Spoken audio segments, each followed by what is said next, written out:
Can you please tell us what exactly is a Puran? It means ancient, which has been existing since eons. Can you elaborate a little bit about the Vishnu Puran, like basic aspects of it? The beauty about Vishnu Puran is that it gives us the history of India, all the dynasties, not just till Mahabharata.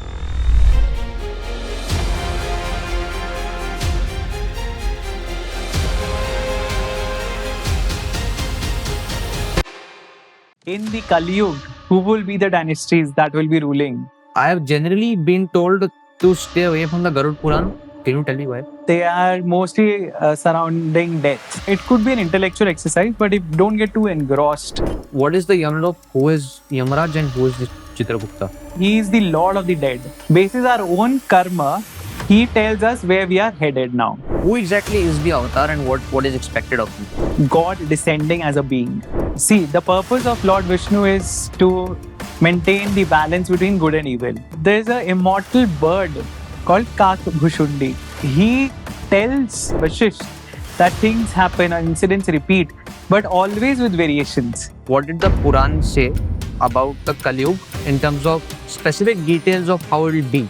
There'll be people who are fighting for money, brothers will be fighting with each other, agreements will not have any meaning. Kalki Devta will be praying to Shivji, and you also mentioned about boons. So I'm sure Shivji will have some role in the boons. The Kalki Puran just mentions that it will be sword that can destroy ignorance. Okay. Or destroy darkness. Why don't they teach this in our schools instead of teaching the distorted history? They do not look at our religious scriptures as an authentic source of information for history.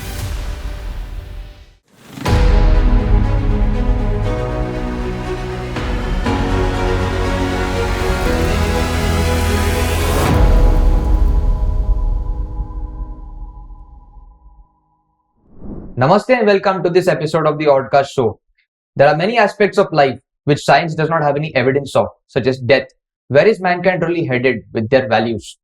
To talk about this from a very Vedic perspective, we are joined once again by Dr. Vineet Aggarwal. Welcome to the show, sir. Thank you so much, Suved. How are you doing today? I'm good. Great. So in the first episode that we had, we spoke a lot about certain metaphysical aspects of Hinduism, and in that we spoke about a certain kind of text called the Puran. Right. Can you please tell us what exactly is a Puran? Because when I hear the word Purana, I just think old. Right. So actually the root is the same, it means ancient. It means which is old, which has been existing, since eons. So Purans, if you remember our discussion, from the first podcast, there are different categories of text, first of all, right? The supreme or the highest authority of scriptures in Hinduism is the Vedas. So Vedas are 4 in number, and associated with each Veda is ancillary texts like the Aranyaks, there's the Upanishads, and then come these are all Shruti, these are all visions that the ancient Rishis had, the seers had. That's why they're called seers. They're not called authors of the Veda. They are seers. And post that, there's a lot of texts that were remembered, memory. So that's where the second classification comes, which is called Smriti. So from Smriti comes all these other texts, such as the Purans. Then there's the Itihas, which is Mahabharata and Ramayana, and then there's other say secular texts or non-religious texts, which are there in Sanskrit language, such as the epics by Kalidas, Bhat, and all these authors. So there's a lot of texts that are available in Hinduism, but all of them have a very specific purpose. And Vedas, they give you a lot of insight into ancient India. What were the beliefs of the people, what was the history, what was the geographical spread, what was the culture, what were the things that were important, what were the values that were important to Vedic people. And Upanishads talk about the metaphysics, which we discussed, in the first podcast. And Purans, they are meant for the masses.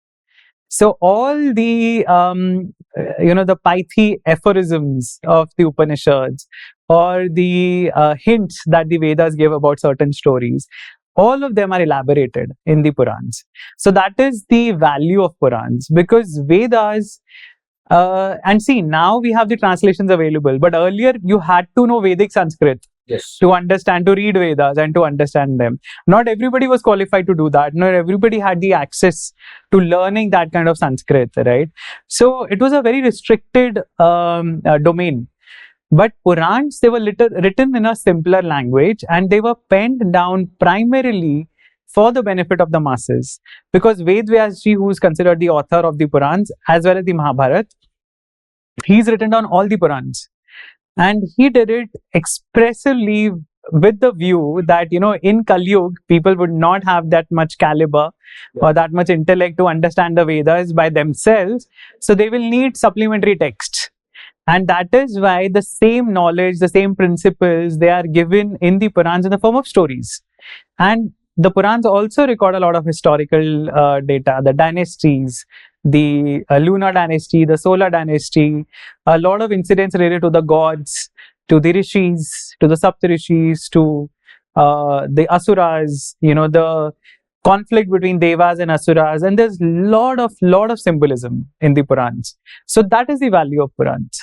So I had a question here that since you mentioned about the Purans, they are supplemental text Yes. to try and give us today a better understanding of life.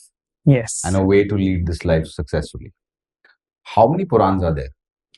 So there are a lot of Purans actually, but 18 of them are considered the Mahapurans. Okay. They are the major Purans. And then there's also 18 Up-Purans, Okay. which are the minor Purans. And so major and minor doesn't really apply to the significance, but it applies more to their content. Right. So the major Purans have certain characteristics that make them major Purans because they cover the dynasties, they cover creation, they cover dissolution, and they cover certain other aspects, the geography of the country, of the world. So all these things that are covered in a Puran make it a major Puran. And the minor Purans are generally to the point. So they are covering only one character or one deity story, one topic. It will not cover everything. Right. Which is there in the major Puran. Is there so suppose if one wants to read the Puranas, is there a sequence of which one to read first, or is there anything like that, or do I just blindly pick up any one and start reading? So I think we had some sort of a similar discussion in the first episode also, where to start. Yeah. So I would say it is you always pick up the simplest thing first. Don't pick up the biggest Puran. There are many Purans that are very huge. I feel Vishnu Puran is quite succinct. It is quite to the point, and it gives a lot of relevant stuff. And Vishnu Puran, by the way, all the Purans are related to different time periods of Brahma. Right. So we discussed in the first podcast about Brahma's timeline and how it is divided. So each day of Brahma is called a Kalpa. So each Puran, or each of these 18 Mahapurans are related to a different Kalpa of Brahma. Okay. And for this Kalpa Brahma, the present Kalp, it is Vishnu Puran. That is which is relevant. Which is relevant. So I would suggest start with the Vishnu Puran. It's fairly simple. A lot of the stories that are given in the Vishnu Puran are already known to us. The avatars of Lord Vishnu, Krishna, Rama, Parshurama, whom we discussed in the previous podcast. So many of these things, we are already aware of. So it is a little simpler to connect with. So I would say start there. And then, of course, because, the Purans are from a different time period, they glorify different gods. Because in each day of Brahma, the supreme deity was different. The one who appeared first was the supreme deity. So as we discussed in the first podcast that, the Adi Purush is Lord Vishnu. He came first in this Kalpa. But in other Kalpas, there have been times when Shiva came first or Shakti came first. So the stories accordingly change. And that is why you broadly have three categories of Purans. There are Shaiv Purans that consider Shiva supreme. There are Vaishnava Purans that consider Vishnu supreme. And then there are the Shakta Purans that consider Devi supreme. Because these three deities primarily take on the responsibility of running the entire creation in that day of Brahma. So since you've read Vishnu Puran, which is a Vaishnava Puran, I would suggest take up a Shaiv Puran, which could be a Shiv Puran or a Ling Puran. And then you pick up the Devi Puran or Devi Bhagavad Puran. So you get a holistic view. You get a taste of all three. Yes. And you give very, same stories are narrated in different ways because they happen differently Right. in different time periods. Right. So that is a very beautiful aspect which people don't understand. And people think, Are, why are these stories contradicting? In Shiv Puran, it is said differently, and in Vishnu Puran, they're saying this happened. That's the whole reason, and that's the beauty that, things, and we also spoke about repetition, I think, in the first podcast, right? The Ramayana happens multiple times. So certain events are destined to happen, so those events may happen similarly, but not exactly the same. There will be variations. And there's a very beautiful example of an immortal being, and we spoke about Chiranjeevis in the second podcast, I think. So there's an immortal bird called Kak Bhushundi, and this creature, it's not a mere bird, it's a crow, and it was a human who was cursed to turn into a crow, reborn as a crow, etc., etc. But he is immortal because he's lived through kalpas. And he has seen many kalpas. Again, he will not be immortal, as we discussed that, he will not live throughout the life of Brahma, but he has lived a pretty long time. And there's a scripture called Yog Vashisht, in which there's a conversation that he has with Vashisht Rishi. And he tells Vashisht that he has seen the Ramayana happening multiple times, the Mahabharata happening multiple times. He's seen Narsimha Avatar 3 times, and he's seen hundreds of Buddhas come and go. So he tells Brahma that, Vashisht, that things happen and incidents repeat, but always with variations. And he says that, the outcomes have been different. So that is the beauty of the Purans that we have to remember while reading. By outcomes being different, would you mean not the major outcome. Of course, Ram will always defeat win, yeah. Ravan. Yeah. But some of the incidents may be different. Like in if you see the Padma Puran, there's a Ramayana in the Padma Puran as well. So there's a gap of, I think, about 18 days period or something, in which the war has stopped. Okay. Yeah, and they're all resting at that time. So again, the Dhobi incident that you find, for Sita's banishment, right. It is not there in Valmiki Ramayana. It's there in Padma Puran. So there are certain things that are very different. And there are other Ramayans mentioned in different other scriptures where the Ramayana ends with them coming back to Ayodhya. Okay. So there is nothing else after that. And they mention to live happily for 11,000 years. So, rule in Ayodhya for 11,000 years. So clearly, there are variations. Right. And that's what the Purans also say. So a lot of people criticize Purans, saying that they are not consistent. But that is the reason they are not consistent. Because they are written in different kalpas. Different kalpas, and things happen different time zones. Or exactly, timelines. Exactly.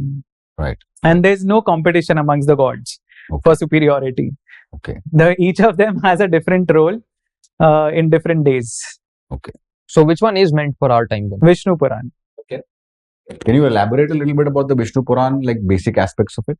So as I said, all the major Purans, they cover the topics like creation, destruction, genealogies, and of course the avatars of the Lord, the geography of the world. All these things are covered. And the beauty about Vishnu Puran is that it gives us the history of India, all the dynasties, not just till Mahabharata. Even after that, in the Kali Yuga, who will be the dynasties that will be ruling? Those have also been mentioned. Oh, really? So the Mauryas, yes, the Mauryas, the Guptas, the Shaishunga dynasty, birth of the avatars, coming of Buddha, everything has been mentioned. So I really like the Which Puran. makes me wonder that why don't they teach this in our schools instead of teaching the distorted history that our famous historians have distorted. This would serve as a better underlying text for everything then. Yes. Unfortunately, Purans are considered mythology. And the so-called scholars of our country, they do not look at our religious scriptures as a authentic source of information for history, which is very sad, because if you just see the history which is given in the Vishnu Puran, it is a seamless flow of dynasties, whereas we have dark periods in our history, which has been put together. We've not been taught much about our own dynasties. Of course, but even then they have not been able to piece it together. Right. Our history was put together from various sources. They have not considered a single source, even though the Britishers were aware of Vishnu Puran, and a lot of Britishers were Indologists. They were really keen on knowing about India, and they had learned Sanskrit. They had translated our Purans into English. So some of them were aware that there are genealogies given, there are dynasties given. They still chose to ignore it. But they also distorted it. Like if you look at just the Manusmriti, one of the reasons why it's so controversial is because, first the Brits, they rewrote it or they translated it from Sanskrit into something else. And they made it look like, a caste divisive society that was there, a patriarchal society also where, women were not given rights. Yeah. And then came Max Muller and he translated it into German and he distorted it further. And it became a controversial text. Yeah. So has that happened with the Puranas also anywhere? Has anybody managed to distort that also? Perhaps, but Purans to a large extent are fairly easy to understand. The language is also very simple, compared to the Vedic Sanskrit.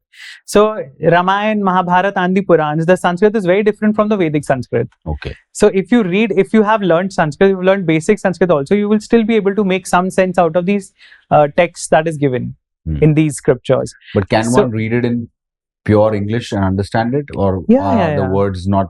Yes. So they don't have too many difficult concepts. Purans is meant for a simple read, simplifying things. So that is why it is. I don't feel there would be too many distortions. But the only thing is they've labeled the entire text as a mythology. So they don't consider it while reconstructing our history. And it is really sad. Our history has been put together, piecing together information from maybe the foreign visitors like Fahian and the Chinese monks who came. There was Megasthenes who came after Alexander and he wrote an Indica, and the scriptures that existed in our own country. There was a poet called Banbhat, who wrote about a king called Harshvardhan, who was the king of Kannauj, and he was a distinguished king, and very generous. And he started the tradition of giving his entire property in alms. Every 5 years he used to do that, and then again earn and then again distribute. So he was a very generous king, and we've never heard of him. We've never heard of him, and the Britishers did not consider him in the genealogy anywhere till there was an account of a Chinese monk, I think Fahian or Xuanzong, one of them, who came around that time, the 7th century. And his records also mention him. So that is when he was included, because now we have an impartial evidence that there was a foreigner who's mentioned him. But there are so many such dynasties that are mentioned in our scriptures that were not considered in our history till the time some evidence was found. So for some we have found coins, for some we have found some inscriptions, like Samudragupta. The entire Gupta dynasty and Gupta age is considered the golden age of India. We know so little about it. We know so little about it, and till the time there was an Allahabad inscription that was discovered, they did not believe that Guptas existed. Insane. And entire achievement, the literary achievements, Kalidas was in the Gupta period, Varamihir, Aryabhat, all these achievements were happening. Great temples were being built. The first surviving temples from Hinduism, because before that, temples used to be built by wood, probably. So it was all destroyed. The first brick temples are from the Gupta period. So the roots of Hinduism were kind of laid, in terms of architecture, in terms of art. And, that was a golden period. And they did not believe that the Guptas existed till the Allahabad pillar inscription came to light. Even the Ahom dynasty, which actually defeated the Mughals 17 times. Yes. And maybe that's why they are not mentioned in a history book. Of course. Very likely. So there is something known as the 10 avatars of Vishnuji. That is the Dasha Avatar of Vishnuji. I am particularly interested in the 10th one, which is yet to come. I hope to find out when from you. To start off, who exactly is the Avatar and what is expected of him? See, avataran. It comes from avataran, which Yeah. means to descend. So what it indicates is that this is God descending as a being. So Lord Vishnu, he takes up these forms for different. See, the purpose of Lord Vishnu is to maintain the balance between good and evil. Yes. Right? He's the manager. He's the CEO of this universe currently. Brahmaji's job was to create. Now he's happily sitting and he's giving boons to people, anybody, who puts enough effort, he gives boons to them, which results in a lot of situations where the demons or the, daityas or danas, they become very powerful and, Yeah. the balance is upset. And then it's left to Lord Vishnu to restore that balance. So I think he's a brilliant statistician. He's a brilliant, out-of-box thinker. When you see how Vishnuji contradicts or neutralizes the boons that are given by Brahma to different asuras. So his purpose is to come down to restore the balance, and not just to earth. It could be anywhere. So the Samudra Manthan happened in Kshir Sagar, which was not on earth. So Samudra Manthan, he incarnated as the Kurma Avatar, who supported the Mandar mountain. He incarnated as Mohini. So these were all on different lokas. But when he comes down to earth, mostly he takes a human form, to enact a certain purpose, as we discussed in the second podcast about Sri Like Sri Ram Ram. and Parshuram. So they all had a very specific purpose for coming down. So that's the whole idea of an avatar. Okay. So the reason why I asked this question is to link it from something we spoke about in the first podcast, which is a yuga. Mhm. I think we're quite clear on what exactly a yuga is. And I Right. want to focus on the yuga which we are currently in, which is the Kali Yuga. Kali Yuga. To start off, what exactly is Kali? Is this like some Hinduism version of Satan, or? Kind of. So Kali is a demon. Yeah. It's an entity. It's a spirit. And Kali is the closest that you can come to Satan Okay. in our texts. So otherwise, there is no blanket evil, or a being who is completely evil in Hinduism. Like you have Satan or Shaitan. There's no such concept in Hinduism. But Kali comes closest to this concept because Kali is instigating people to do sinful activities. And if you read the stories, if you read the Bhagavad Puran, there's a whole there's an episode which is mentioned where Parikshit, who is the first king in the Kali Yuga, he encounters Kali, and Kali is breaking the legs of a bull. And Parikshit sees it, while roaming around his kingdom, and he stops him from doing it. And Kali says that you cannot stop me. My time has come now. So, and this bull represents Dharma. So, 3 of the 4 legs of Dharma are broken in Kali Yuga. It's standing on only one leg. And so, it's only 1/4 left, basically, Dharma. So, Kali is strong, right? And Parikshit says that you cannot, be so impudent in my kingdom that, you are roaming around hurting animals and all that. So, Kali says, okay, grant me a place in your kingdom. And Parikshit says, okay, you can live in 4 places. So where there is wealth, gold, basically, where there's alcohol, where there is violence, slaughterhouses, and where there is illicit sex. So that's like a symbolic representation for today. Yes. Okay. So wherever you find these things, see, that is most of the fights today are because of these things. Either people are drunk, or they're fighting over property or money, or about a woman, or there's illicit things happening. Yes. So all these places are where Kali resides. So Kali rules because these places are growing, and that is why Kali has a sway over us right now. So my question is, before we go a little bit deeper into this, what is the point of the Kali Yuga? Like, why are the gods allowing such a demon to come here in the first place? Right. That's a very pertinent question, Sued.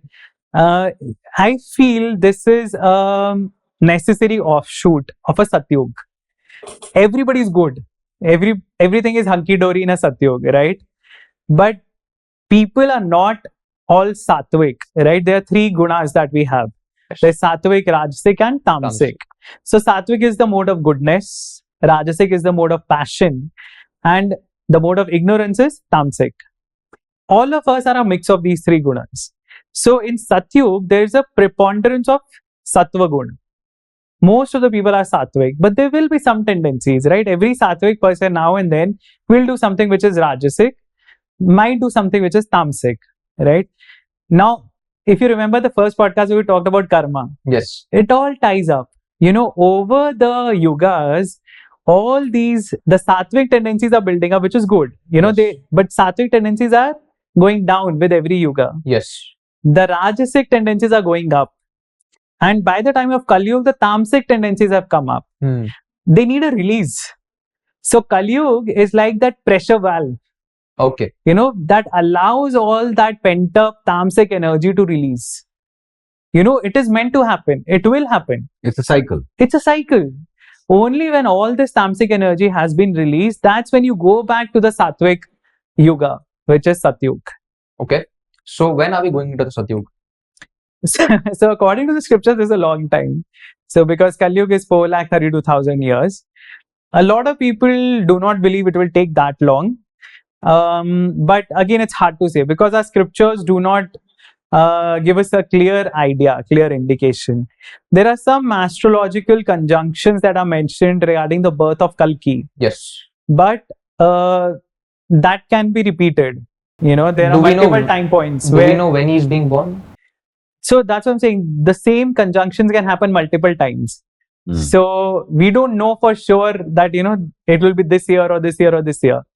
But those conjunctions are given. So it's anybody's guess right now. I think this Yuga theory is the most misunderstood theory, because the numbers are way off the normal historical narrative that we have. And even I don't understand it completely, that, how there's a huge gap. But even if we reduce it, I would still say this at least a few hundred or thousands of years, because it can't just be 5,000 years of Kali Yuga. Aryabhat stated that Kali Yuga began in 3102 BC. So it's about 5,000 years of Kali Yuga that have passed. You got another 4,27,000 years. Yeah. So it might not be that long, Right, but hard to say. So my question now is about what did the Puran say about the Kali Yuga in terms of specific details of how it will be? So again, Vishnu Puran also very clearly defines, how things would be. There'll be people who are fighting for money. Brothers will be fighting with each other. Agreements will not have any meaning. Kings will be chosen basis their property. And the one who's the learned Brahmin the one who has more power, more clout would be considered a learned Brahmin instead of actual knowledge. Women will be more free to commit adultery, etc. And puberty would happen at a very young age. Does that mean we're sort of aging faster in a way? Kind of, yes. The age is also getting shortened. Our lifespans will get shortened in the Kali Yuga. To how much? So, in fact, I think if I remember correctly, in Vishnu Puran, it would come down to the 20s or something. Oh, damn, really? So, like 20s will be like the average age of... Yeah. I mean, the world will become so corrupt. The world will probably become very toxic. The way we are headed with global warming, with looming nuclear war, it is just waiting to happen. We don't know what would happen. I am almost 20, so... Yeah. No, it could be a biochem war. It could be biochemical warfare. It could be nuclear warfare. We don't know what would be the effect of radiation. What would be the lifespan that we would end up with. So, and when all this is happening, that is when Kalki would come. So, again, I would suggest reading Vishnu Puran. It's very, very descriptive. What would the Kalki Avatar come and do? So Kalki's first task, broadly the Vishnu Puran, the Bhagavad Puran and many other Purans actually mention Kalki Avatar, and his task is to destroy evil. And I think as we discussed in the second podcast about Parshuramji, that Kalki will be the new Parshuram. So he will destroy all evil beings, not just kings. All evil people in the world will be destroyed. And besides that, the Kalki Puran, which is a minor Puran, it gives a detailed story of Kalki, where where will he be born? What is the name of his parents? Where would he study? He'll learn from Parshuramji, and which are the kings he would fight, what places he would visit, who will be his wife. There's a princess from Lanka who he would marry, and stuff like that. So, and then he'll pray to Shiva, and get some boons. So all those details are mentioned. But how could they mention the future with so much of accuracy? Like, where do they get this kind of intel and knowledge from? See, so Purans, as I said, are written by Vedvyas, and Vedvyas was a Trikaldarshi. He's an immortal, he's a Chiranjeevi, and he has that divine vision. So he can see the past and he can see the future. And that is why even in Vishnu Puran, I'm saying that, the future, the Purans were written in the Dwapar Yuga, before the beginning of Kali Yuga. But still the Purans mention the forthcoming dynasties of Kali Yuga. And they've all turned out to be true in the last so many thousand years. Yes. So Kalki Puran is one of the few Purans that is purely about the future avatar. But it is written in a past tense. That Kalki did this, Kalki did that, because that is the vision he received. And probably it's a cycle, like, it's already happened before. Probably. And we're going through the motions again. Yes. So you, in the first episode, you clearly mentioned there is a place called Shambhal. Yes. And that is the birthplace of Lord Kalki. Yes. So that's a spiritual place, right? It's not a physical place. It has to be a physical place ultimately, right? I mean, for him to descend to, like Ayodhya or, Mathura or Janapa, so there are physical places. So, but there's a lot of mysticism attached to it, primarily because of the Tibetan Buddhist practices. They consider Shambhal to be a mystical place which cannot be seen by normal people. It is surrounded, it was somewhat like Hogwarts. It's just surrounded by spells. No normal human muggles can't see it and stuff like that. So that's where the mysticism comes from. In our Puran, it's just mentioned as Shambhal Gram, where he will be born. But no geographic details of it. No geographical details. So you did talk about some of the boons which he will have. Before we get into that, I just want to know that what do the Purans say about where we are currently? Because you predicted that whatever the Purans have predicted is happening now, most of which is happening now. Yeah. What after this? So after this Kalki, and once the Kalki Avatar restores the balance, then there will be again the golden age that begins. And after that, there's not too many details given, but if you remember the time period of Brahma that we spoke about, there's Mahayugas and there's Manvantars. So the broad divisions of Manvantars, there's 14 Manvantars in each day of Brahma, in each Kalpa of Brahma. We are currently in the 7th Manvantar. So for the next 7 Manvantars, also the broad details are given. That, who will be the Manu, who will be the Indra, who will be the groups of gods, which will be the main avatar of Lord Vishnu. All these details are given in the Purans. Already, yes. And Indra is actually not the name of a god. Yes. Actually, Indra is a title. Basically a title. Yes. Indra is the leader of the gods. Yes. So who will be Indra is also mentioned. Yes. Wow. So, and there's another Chiranjeevi that we didn't get to discuss in the second podcast, which is Bali Maharaj, who is a Daitya. And he will be the next Indra. So, there's a whole story of Vaman Avatar, where he pushes him into Rasatal because he has usurped the kingdom of Indra. And Vishnuji comes down as Vaman Avatar, restores the kingdom. And he says to Bali that you are eligible, but this is not the time. You will become Indra, but in the future. So the next Manvantar, Bali Maharaj will become the Indra. Wow. So you mentioned that Kalki Devta will be praying to Shivji, and you also mentioned about boons. So I'm sure Shivji will have some role in the boons. What are the boons like? So Shivji basically gives him his flying horse. So I don't know what it means. It could be a flying machine. But he would give him a flying horse. He would give him the sword, which he will use. And is the sword any different from So the Kalki Puran just mentions that it will be a sword that can destroy ignorance Okay. or destroy darkness. So it could mean anything. It could It's be symbolic. It could be symbolic. Yes. So a sword to destroy darkness. So whatever darkness is existing at that time, so And it will be darkness could be countered. termed as ignorance also, right? Yes, it could be ignorance. It could be a lack of knowledge, of dharma, what is the right dharma, or the right principles to live by, and stuff like that. So it could be. There's a lot of symbolic stuff, and he also gives him a parrot. So parrot, which is a talking parrot. Okay. So yeah, and that talking parrot plays a very important role in Kalki's story. It's a very interesting, setup. What exactly does a parrot do? So the parrot is actually, parrot again, has a lot of symbolism in Hinduism.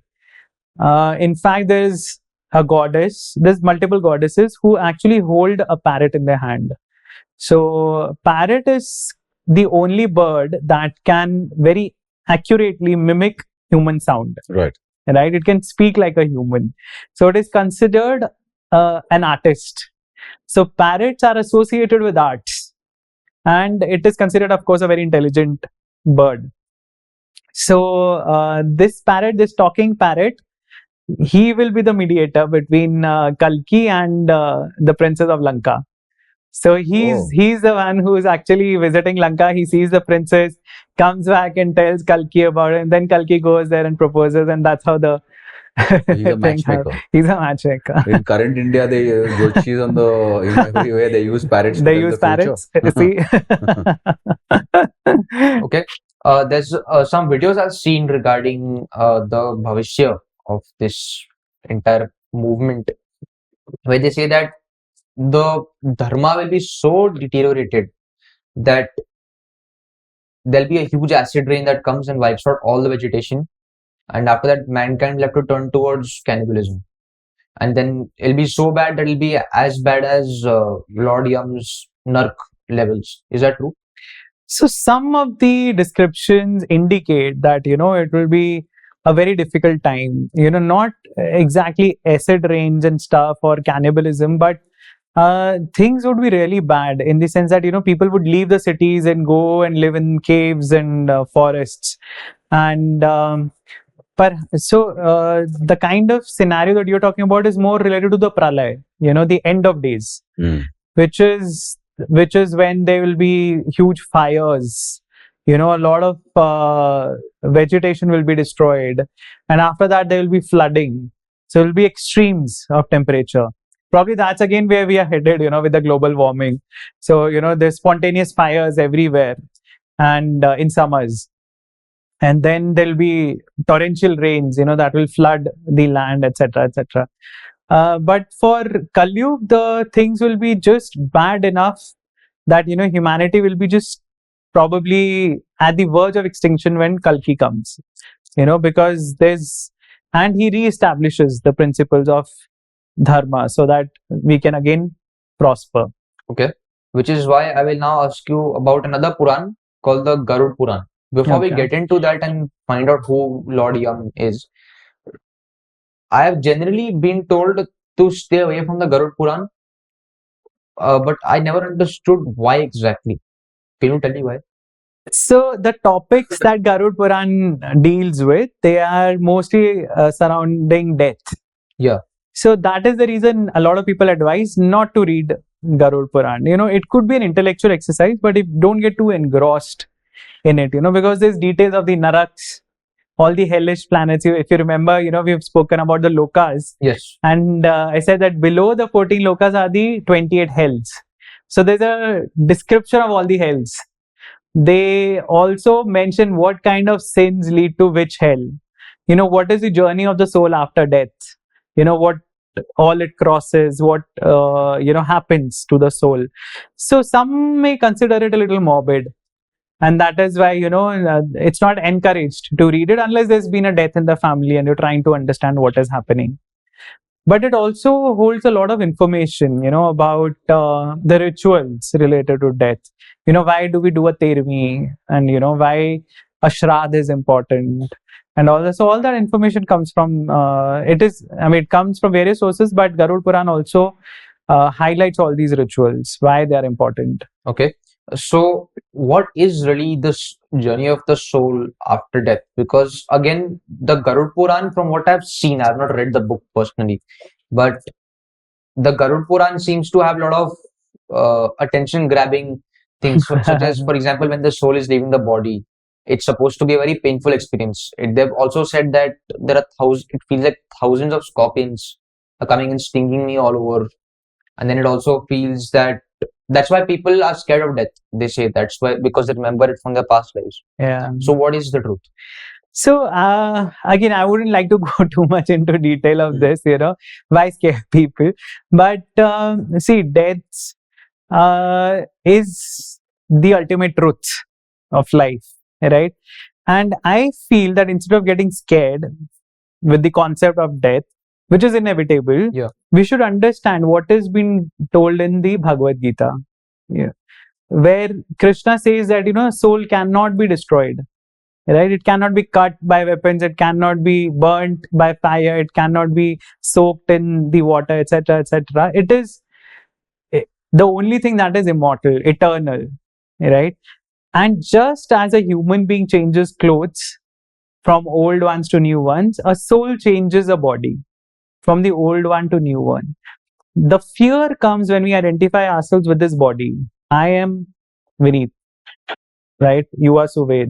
When we identify ourselves with this body, that is when the fear comes. We have a fear of losing this identity. But if we consider that I am a soul who's currently behaving as Vineet, so once this body is discarded, my journey is continuing. The soul's journey is still continuing in a different form. That is the understanding that we should have, that, which will get rid of the fear, that because I think that is what our scriptures teach us. There is no single life. It's not a linear progression, it's a cycle. The soul will continue on its journey in a different form, basis the karma that we discussed in the first podcast. Where will you land up purely depends on your karma. And if you want to evolve, you perform good karma and your soul will progress to the next level. And ultimate goal is moksha. Yeah. So the general narrative again, after I die, is that I'll go to Yamlok. Yeah. And then Yamraj will be sitting next to a person named Chitragupta and he'll decide what is the Yamlok, who is Yamraj and who is this Chitragupta. So Yamraj, is one of the Vedic deities. So definitely the concept was well developed, even in ancient times. So he's the one who looks after, he's mentioned as the first mortal being, or the first being to have died himself. So, he is the Lord of the dead. And he doesn't pass judgment, I would say. It is only our own karma that he is, or his assistant, Chitragupta, is keeping a record of. Basis our own karma, he tells us where we are headed now. So either we'll head to the heavens or to the higher lokas or the lower lokas, or if you've been really bad, then you're dumped into the hells. So what does the Garud Puran say about the hell and the heaven? So hells are more detailed in the Garud Puran. So all sorts of atrocities are mentioned. People being boiled in a cauldron of oil. And there's hells which are freezing, there's hells where there's a lot of sharp blades cutting you. And, of course, even though you don't have a body. Because my soul. Exactly. So you don't have a body, but you have an astral body. So again, in our, the metaphysical concepts in Upanishads, there's different layers that you have. So the soul is surrounded by a subtle body.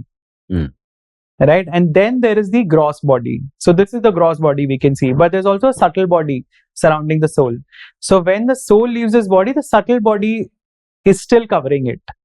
And that is the subtle body which gets the sensation of pain. It cannot feel pain, but these are all mental sensations that are given to us, to consider, so that we consider it as a punishment and we improve. And we swear never to do it again and things like that.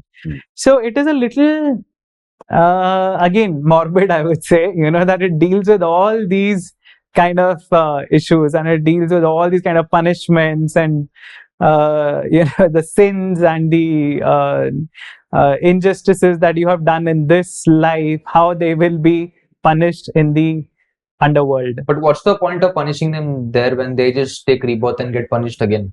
No, so that's the concept that if you have considered sins, that you have conducted yourself in such a manner that your sins need to be punished, and karma is not enough. So first you are sent to hell, and then you are reborn. So similarly for heaven, if you have done really good karma, you're sent to Swarga. When you exhaust that merit, you are born back and you've exhausted that merit and you have not evolved further, you're sent back to the middle world.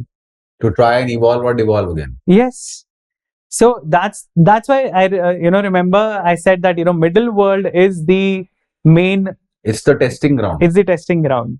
So people have come down from heaven and people from hell have also come back.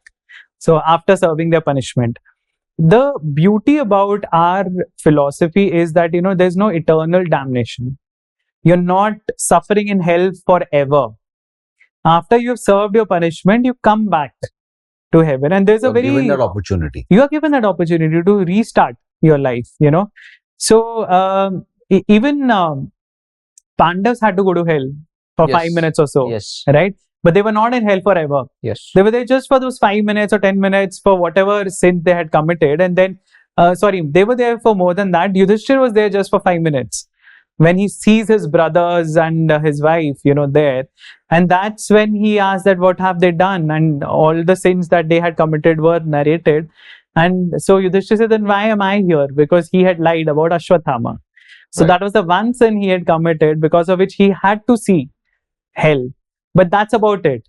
And his punishment was over, and then all of them go back to Swarg. So the concept is not about forever being in heaven or forever being in hell. It's about reformation. It's about reforming a person so that he or she is fit to join the normal society again. I find it so intriguing and so amazing that, the way our philosophy has defined everything so logically. Because if I don't believe this logic, then I turn to science. And science stops at death. Right. And it doesn't talk about anything about rebirth or reincarnation. It doesn't give us an answer as to why are we here? Yeah. Where did we come from? Where are we heading? Whereas our philosophy talks about all these things, and it has been talking about this for thousands of years. Yes. And yet we don't pay heed to it. Yes. Like, for example, the Vishnu Puran, where you've already talked, and the Kalki Avatar, where they already detailed the future. Yeah. But yet we try to rely on external totally sources. Yeah. Like, we'll go to an astrologer and ask him about the future. Like you mentioned, parrots are used, and it's so weird, or we'll talk, Nostradamus, wow, like, he's the guy. But actually all this is already written and mentioned out there in such detail. A lot of stuff is given, and unfortunately, what the so-called scholars do is they say that since the future is mentioned, they consider it that this was written later, after these events actually happened. They do not believe that this was a prophecy. And that's why they turn it into mythology. So they say that no, this couldn't have been prophecy, but the text clearly uses a future tense. For all the events that have happened before, it is past tense or present tense for what's happening. For all these events, they mention future tense, that in future, this will happen. For so many years, this dynasty will rule. For so many 100 years, this dynasty will rule. There will be a king called something, who would do this. They give geographical regions. They mention where this person would rule, what kind of activities he would do. And some of those names we haven't been able to identify in our history till now, because nobody has worked on it as a historical document. Or maybe they just brushed it off. Yeah, they've brushed it off. They've brushed it under the carpet and, calling it mythology. No one is even, tried to find out who could this person be that, the Purans are mentioning. So, and mentioned in a different podcast, we had a discussion about history. And I mentioned that Porus, we know from Alexander's story. And Porus is not there in our history. Right? There's no king called Porus in our history. There's no mention. But Vishnu Puran has a dynasty of kings called Porus. He could probably from that, he That was era, probably yeah. from that dynasty. So this is mentioned in our Purans, but unfortunately they're not considered history. So it's a huge, I think, disservice that we are doing to ourselves by not exploring our scriptures. That's because we are in Kali Yuga, we're full of ignorance. That prophecy has also come true. Yes. So, speaking of the fear of death, I have another question on that. It's regarding the eighth Chiranjeevi, who we didn't speak about last time, unfortunately. Right. His name is Markandeya Muni. What Yes. exactly is the story? So Markandeya Rishi is also a Chiranjeevi, and he has a life which is more than a kalpa, again, like Kagbhushundi. And so his story is also very interesting, that, it's very similar to Adi Shankaracharya's story, where he was born with a blessing from Shiva, where they say that, and there's two options that are given to the parents. So there's Mrikandu Rishi, who's the father, and because he's Mrikandu's son, that is why he's called Markandeya, as a derivative of the name. And he's given two options, that, you have a brilliant son who would die early, or you have a son who would live long but he'll be a dud. So, of course, the intelligent aspect is chosen. And when the father tells the boy that, there is this prediction that, on your 16th birthday you will die, so he advises him to pray to Shiva. And Lord Shiva actually, there's a very beautiful episode where Yamaraj comes to take the soul of Markandeya, on that day. And the kid is clinging to the shivling, and and he's praying with full devotion. So Shiva emerges from that shivling. This is one of the very beautiful incidents where Shiva emerges to help a devotee, and he's ready to strike Yama, and he pins Yama down, and that is called the Yamantak form of Shiva, where he's ready to end Yam, who is the god of death himself, for the sake of his devotee. And Markandeya Rishi, he's written a Puran, he's composed the Devi Stutis, the Lalita Mahatmya is a part of Markandeya Puran, where the entire... Has he also composed the Mahavratyunjay mantra? Maybe. I'm not sure about that. So most of these mantras have come from anonymous sources, so it's hard to say. But in Maharashtra, again, there's the Saptashringi Devi. Yes. So the Saptashringi Devi, the temple near Nashik, that is also associated with Markandeya Rishi. There's a hill close by where his ashram was supposed to be. And the Devi, if you see the image, it is said that it is in a poster where it is looking towards one side. And that side is where Markandeya was composing the Lalita Mahatmya. He's talking about Devi and all those. So Markandeya is associated with Shiva. He's associated with Lord Vishnu. He gets a vision of when the Kalpa is ending. Markandeya is this pralay, as I said. There will torrential rains. Everything is flooded and all, and everywhere is just water. And Markandeya sees everywhere this. The earth is inundated. There's no place to go, and he himself is floating in the water, and he can't see another living soul. And then he sees one leaf, and on that leaf is a baby. And that baby is, suckling his own toe. As you see, babies sometimes they put the feet in their mouth. That is the posture of that child. And that child, and Markandeya is amazed that, who's this kid who's floating on a leaf, in this cosmic deluge. And when he comes closer, he's absorbed inside the mouth of the baby, and he goes inside, and there's the whole cosmos inside that baby. Wow. And that baby is Vishnu. So there's this beautiful episodes, related to Markandeya, which is related to Shiva, related to Vishnu, related to Devi.